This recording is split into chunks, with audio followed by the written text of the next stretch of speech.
మన ప్రభువును రక్షకుడైన యేసుక్రీస్తు వారి అతి శ్రేష్టమైన నామమునకు మహిమ కలుగునుగాక.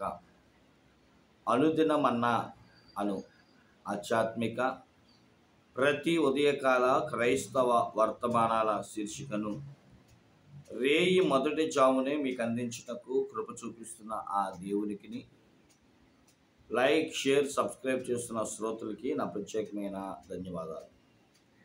మా గురించి, మా పరిచర్యల గురించి, ప్రకటించబడుతున్న అనుదిన మన్నాను గురించి ప్రార్థించండి. మీ గురించి కూడా ప్రార్థించే అవకాశం దేవుడు నాకు ఇచ్చినందుకు దేవునికి స్తోత్రాలు చెల్లిస్తూ తప్పకుండా మీ గురించి కూడా మేము ప్రార్థిస్తాం. రండి, దేవుని వాక్యాన్ని ప్రభు పాదముల యొద్ద నేర్చుకుందాం. కీర్తన గ్రంథం 147వ కీర్తన 20వ చరణం.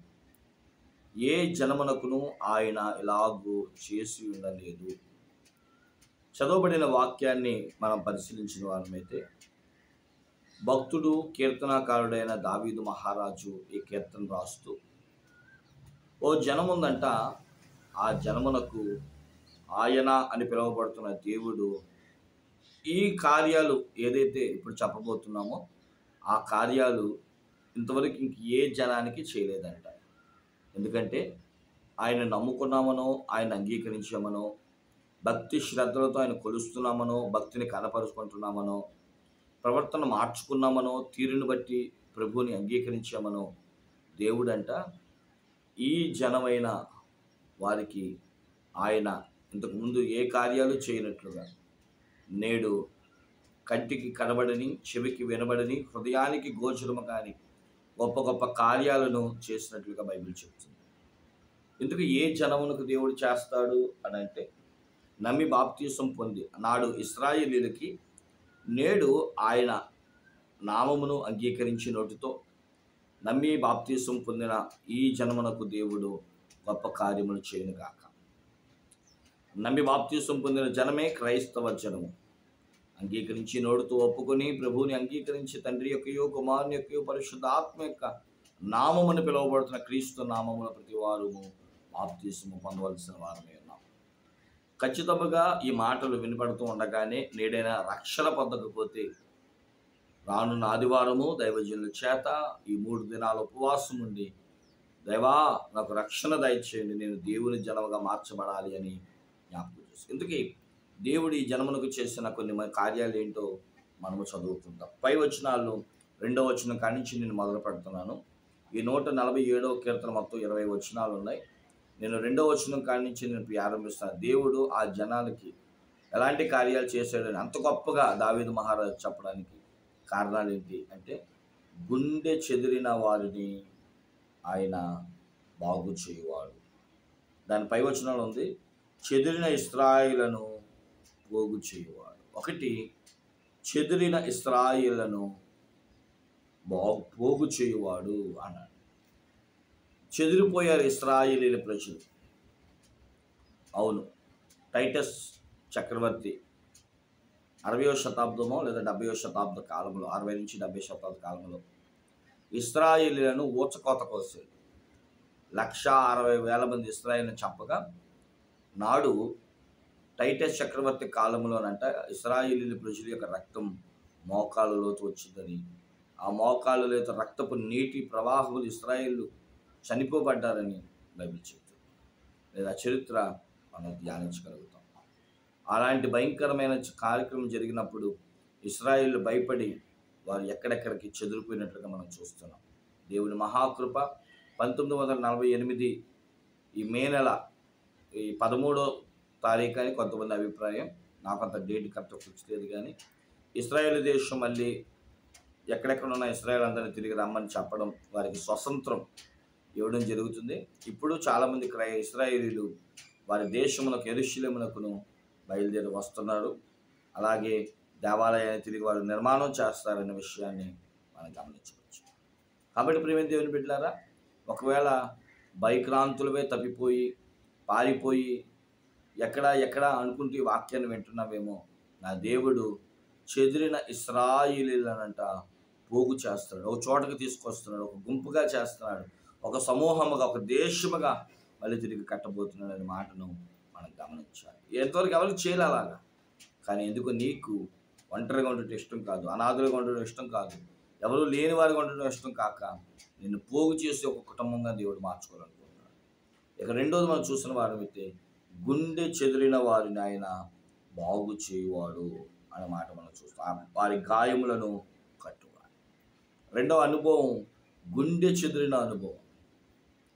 ఎవరి జీవితంలో అయితే చూడండి, ప్రేమ, చాలామంది స్టూడెంట్స్, యవనస్తులు, యవన ప్రాయంలో ఉన్నవారు అంటూ ఉంటారు ఎక్కువ, ఈరోజు యవనం లేదు, వృద్ధాప్యం లేదు అనుకోండి, కానీ చరిత్ర లేదా లోకం తీరుగా మనం గమనించిన వారమైతే చాలామంది చెప్పే మాట, నేను పలానా అమ్మాయిని ప్రేమించానండి, ఆ అమ్మాయి నాకు హ్యాండ్ ఇచ్చింది, వేరే వాడిని పెళ్లి చేసుకుంది, నన్ను కాదంది, వాళ్ళ తల్లిదండ్రులు ఒప్పుకోలేదని, ఏమండి మద్యానికి బానిసలై గుండె చెదిరి ప్రేమికులుగా మిగిలిపోతున్నట్లుగా మనం చూస్తున్నాం.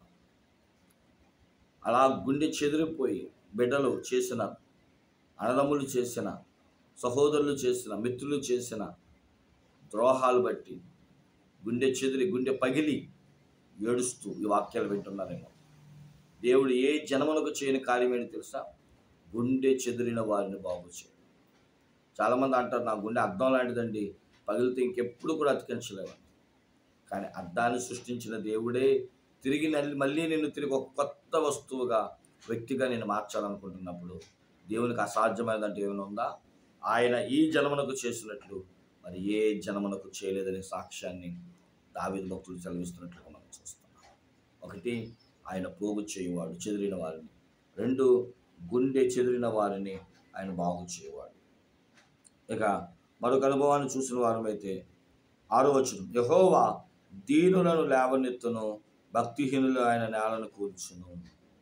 ఆయన చెయ్యందించేవాడు, దీనులను లేవనెత్తేవాడని. ఈరోజు చాలామంది దీన స్థితిలో ఉన్నారు.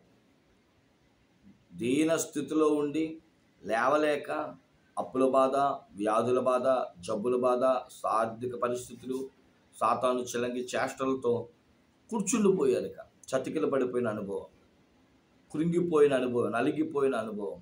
అలాంటి దీనులను చెయ్యందించి లేవనెత్తువాడు నేను ప్రకటిస్తున్న జీవం కలిగిన దేవుడు.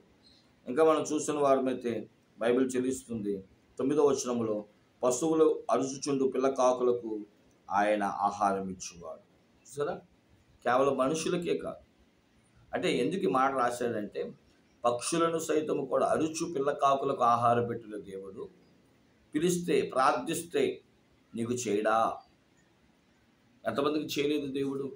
నేను చచ్చిపోతానని వెళ్ళిన ఏలియాకి దేవుడు రొట్టెను కాల్చి ఆహారం ఇచ్చి 40 దినాలు ప్రయాణం చేయించాడు.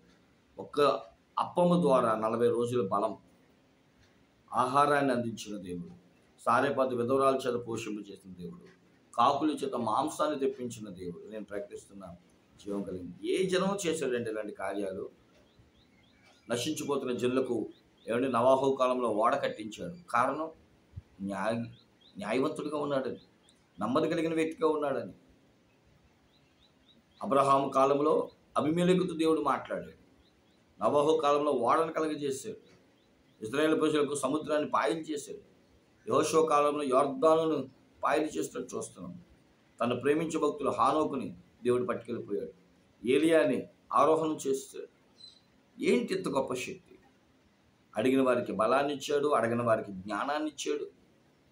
మరి ఏ జన్మలకు దేవుడు ఎలా చేయలేదు, ఏ భక్తులకు దేవుడు ఎలా చేయలేదు?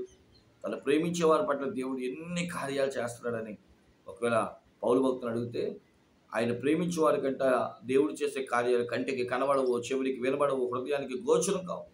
ఎందుకంటే ఏ జన్మనకు ఆయన లాంటి కార్యాలు చేయలేదు. ఇంకా మనం ఈ వచనాలు మనం చదువుకుంటే 11వ వచనములో, తన యందు భయభక్తులు గల వారి యందు, తన కృప కొరకు కనిపెట్టు వారి యందు యెహోవా ఆనందించువాడే అన్నాడు. చూసరే, దీనికి ఆనందం ఏంటంట? మనం చూస్తే తన యందు భయభక్తులు గల వారికి, కృప కొరకు కనిపెట్టు వారికి ఇవ్వాలి, దీవించాలి, వారిని సంతోషపెట్టాలి. వారి సంతోషమే నా సంతోషం. ఈరోజు ఒక మనిషిని పడగొట్టి సంతోషించే దినాలు, తోసివేసి ఆనందించే దినాలు. కానీ ఇక్కడ వారికి అనుగ్రహించి సంతోషిస్తున్నాడు. ఎంత గొప్ప దేవుడో కదా. ఇంకా మనం చూసిన వారమైతే 13వ వచనం, గుమ్మములను గడియలను బలపరిచేవాడు, నీ మధ్య నీ పిల్లలను ఆశీర్వదించేవాడు. అబ్బా, మన బిడ్డలను ఆశీర్వదించే దేవుడు. నీ సరిహద్దులు సమాధానం కలిగించేవాడు, మంచి గోధుమతో నేను తృప్తిపరిచేవాడు. ఎన్ని దీవెనలో! ఇవన్నీ కూర్చొని వివరించుకుంటూ భూమికి జ్ఞానం ఇచ్చేవాడు. వాక్యం బహుగా పరిగెడుతుంది, గొర్రెబొచ్చు వంటి మహిమ కురిపించి బూడిద వంటి మంచి కణములు చల్లువాడు. ముక్కలు ముక్కలుగా పడు వడగండ్లను విసిరివేయవాడు. అలాగే ఆయన ఆజ్ఞీయగా అన్నీ కరిగిపోవును. తన గాలి విసరగా నీళ్లు ప్రవహించును. తన వాక్యం చేత యాకోబునకు తెలియజేసేవాడు. ఇశ్రాయేలుకి న్యాయ విధులను నిర్ణయించాడు. ఎన్ని ఆశీర్వాదాలు, ఎన్ని ఆశీర్వాదాలు! ఈరోజు మనం ఒకటే అడగాలి, ప్రభువా, నా పూర్వ దిన భక్తులు, ప్రస్తుతం జరుగుతున్న భక్తులు, రాబోతున్న భక్తుల జీవితంలో ఏ జలమునకు ఎలాంటి కార్యాలు చేసావో నాకు కూడా అంతకు మించి ఉన్నతమైన కార్యాలు నువ్వు చేయనై ఉన్న దేవుడు. నేను అడిగేది ఒకటే, నాకు అదిగో ఇదిగో అని అంటలేదు. నాడు జనములకు నువ్వు ఎలాంటి కార్యాలు చేసావో అలాంటి కార్యాలే నేను కూడా ప్రభు నా భక్తిని కనపరుచుకునేలాగన నీ సిలువలో కాల్చిన రక్తం చేత నన్ను కూడా పరిశుద్ధపరిచి అలాంటి దీవెనల చేత మమ్మల్ని నింపండి. ఆయన ఆ జనమునకు చేసిన కార్యాలు నాకును చేసి నా జనమునకు కూడా చేయగలిగే కృప దయచేయమని అందరూ కలిసి ప్రార్థన చేసుకుందామా? తల వంచండి. ప్రార్థన. పరిశుద్ధుడా, నమ్మకమైన మా తండ్రి, నీకే స్తోత్రాలు. ఒక్కొక్కడిగా కూర్చొని వివరించుటకు సమయం లేదు కనుక తండ్రి, విన్న ప్రతి మాట మా అంతరంగాన్ని బలపరిచి పరిశీలించి పరిశోధింపచేసి మీరు మా పట్ల జరిగిస్తున్న ఈ గొప్ప కార్యమును బట్టి నీకే స్తోత్రాలు.